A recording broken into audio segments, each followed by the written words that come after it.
অনেক বেয়াদব বের হয়েছে, কয় নবীর রোজা যাওয়ার দরকার নাই, হজ করে চলে আসে।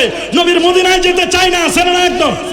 মক্কা গায়া ধাক্কা খায়া নাম লাগায়া হাজি, লোগোं ने कहा तुमको पाजी, তুমি বেটা কিসের হাজি? নবীর রোজা ছিল না, নবীর রোজা মোবারকে যেতে চাও না, তুমি কিসের হাজি? তুমি নবীকে চিনো না, যে নবীর উসিলায় তোমার আমার অস্তিত্ব, কুল কায়নাতের অস্তিত্ব।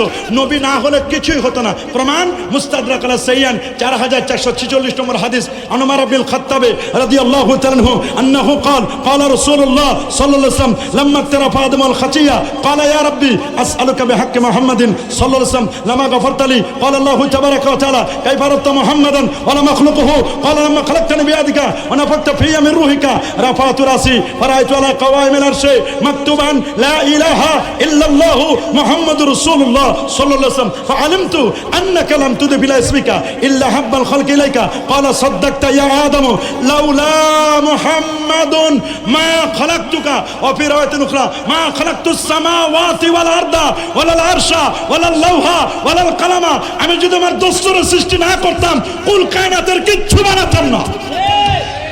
আমার নবীর কারণে সবকিছুর অস্তিত্ব। কথা বলুন ঠিক কিনা? নবীদের ব্যাপারে কেউ কেউ বাজে মন্তব্য করে, কয় নবীরা গুনাহ করছে, নবীরা পাপ করছে। সমস্ত আম্বিয়া আলাইহিস সালাম নিষ্পাপ। এই নবীদের কোনো গুনাহ ছিল?